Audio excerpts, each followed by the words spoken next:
Filamu yetu inaanza Maren akirudi nyumbani kutoka shule na baba yake. Familia hii ni maskini kupindukia, wanaishi kwenye banda dogo la kuchakaa. Usiku, Maren anajifanya kusoma wakati baba yake anatazama habari. Amealikwa kwenye sleepover kwa rafiki yake, lakini lazima atoke kwa siri. Baada ya kurudi chumbani, baba yake anafunga mlango kwa kufuli.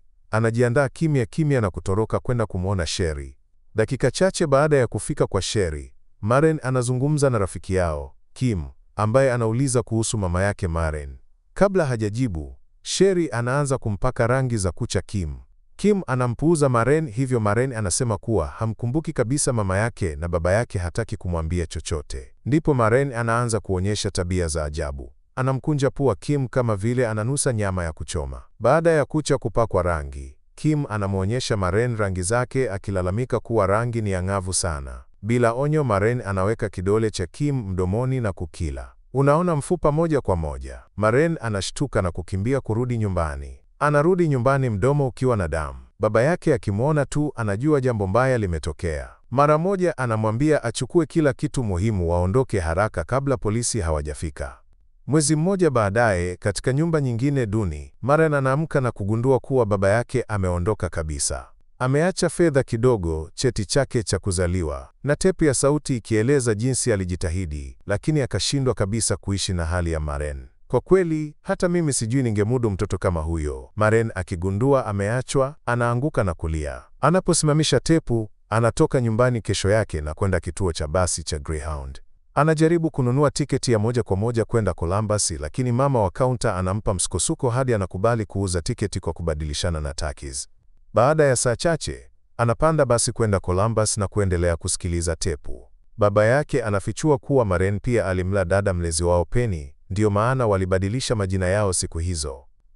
Jioni hiyo, baada ya kufika Columbus, anakutana na Ita mwenzake, Sally. Kwa hofu, Maren anauliza kama anangoja basi, lakini Sally ananusa hewani na kusema anaweza kujua kwamba yeye ni kama yeye. Ita anasema amekuwa akimsubiri. Anaomba aende naye. Maren akiwa bado anaogopa, anamfuata nyumbani kwake. Huyu mzee ana vibes za mtu hatari sana.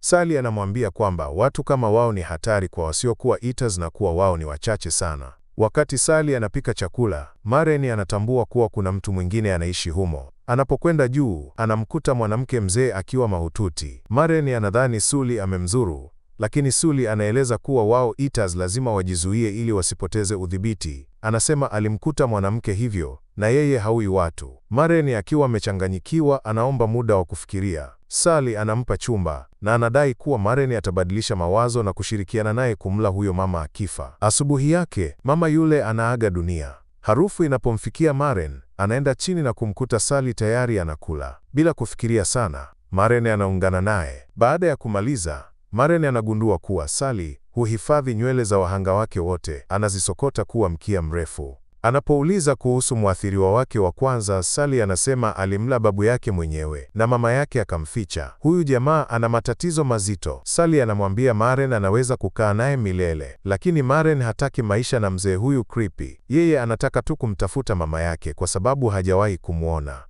Anachojua ni mahali alipozaliwa. Asubuhi inayofuata, Maren anatoroka tena na kupanda basi kuendelea na safari yake. Lakini anapotazama dirishani, anamwona Sully akimtazama kama mfuasi hatari. Kwenye basi, anaendelea kusikiliza tepu kuhusu jinsi alivyoula kijana aliyepotea kambini miaka iliyopita. Baada ya siku chache, Maren anajaribu kuiba dukani, lakini kijana Lee anaunda vurugu na kumsaidia asikamatwe. Jioni, anagundua kuwa Lee kamla yule jamaa. Lee kweli anatoa energy ya twinki mwembamba aliyekopa uhai tu. Maren, akijua Lee ni Ita kama yeye, anamwomba msaada. Lee anaiba gari la jamaa na kumruhusu wasafiri naye.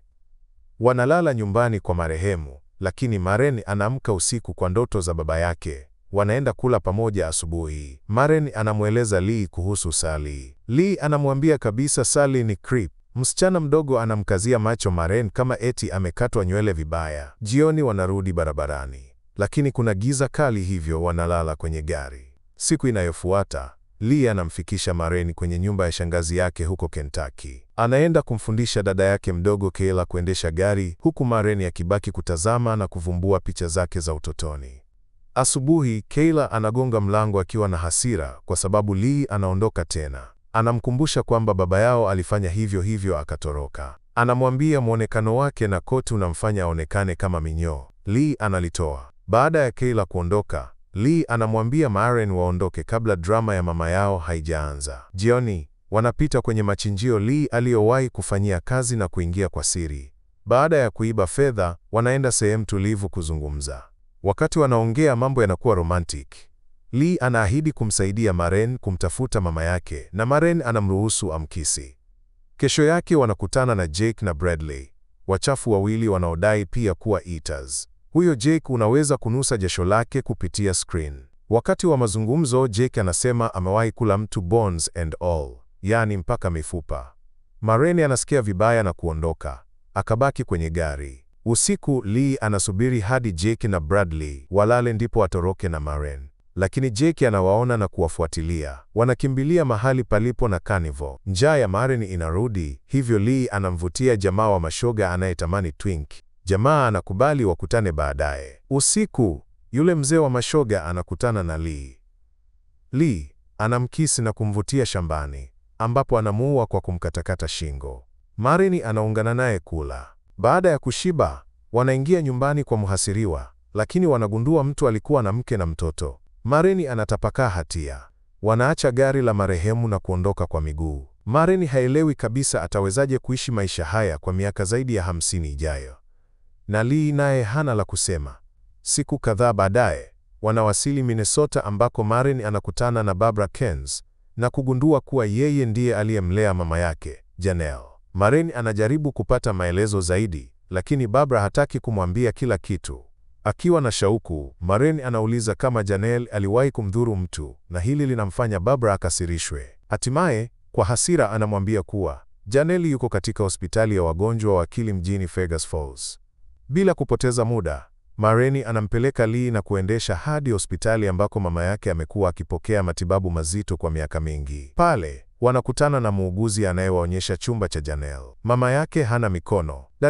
Hilo peke yake linatosha kumchanganya mtu yoyote. Kwa sababu ya dawa anazotumia hawezi kuzungumza. Hata hivyo, muuguzi anampa barua ambayo Janelle ameandika kwa miaka mingi akitumaini siku moja Maren angekuja. Maren anagundua kupitia barua hiyo kuwa Janelle alikuwa mlaji tangu kabla hata hajamuona baba yake, na njia pekee aliyodhani ni sahihi ya kuwaonyesha familia yake upendo ilikuwa kuwaacha, kwa sababu anaamini dunia haikubali viumbe kama sisi. Maren anaposoma barua hiyo, anamkaribia mama yake akitumaini kupata huruma, lakini ghafla Janelle anamrukia kama mnyama.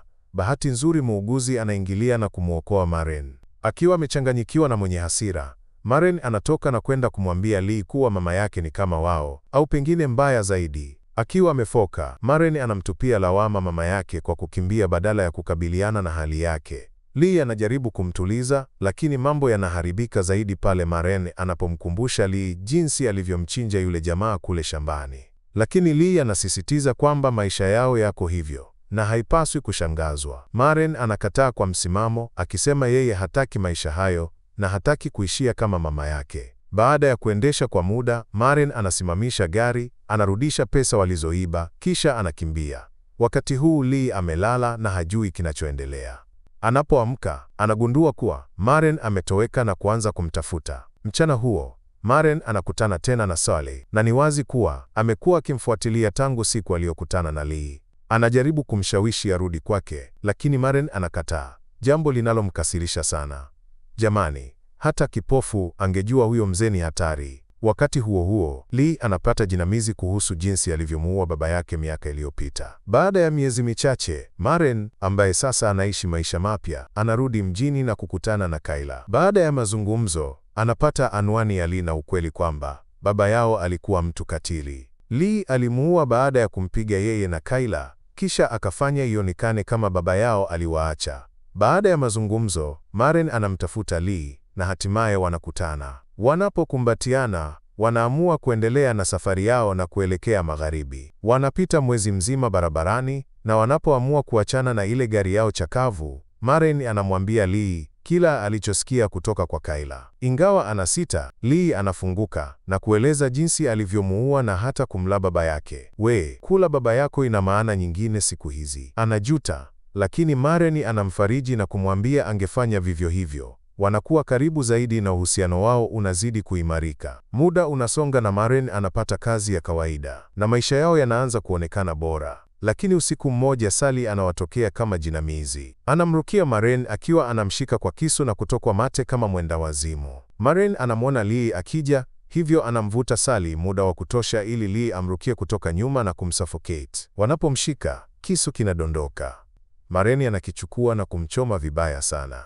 Wanamvuta hadi bafuni na kwa msaada wa Lee, Maren anatoa moja ya viungo vya mwili wa Sally, akamaliza mchezo. Baada ya hapo, Maren anarudi kuchunguza begi la Sally na anagundua kuwa moja ya nywele alizokuwa nazo ni za Kayla. Ndipo anatambua kuwa Lee alijeruhiwa vibaya wakati walipokuwa wanamshambulia Sally. Lee anaanza kupoteza damu, akijua anakufa. Anamuomba Maren amle, lakini Maren anakataa. Anajaribu kumtuliza, lakini hatimaye anafanya anachoomba, na kwa maumivu makubwa anamla Lee. Ni mwisho mchungu sana kwao, na inasemekana director wa filamu aliweka mwisho huu kuwa wazi, ili watazamaji waamue kama Maren aliendelea kuua au aliishi maisha ya kawaida.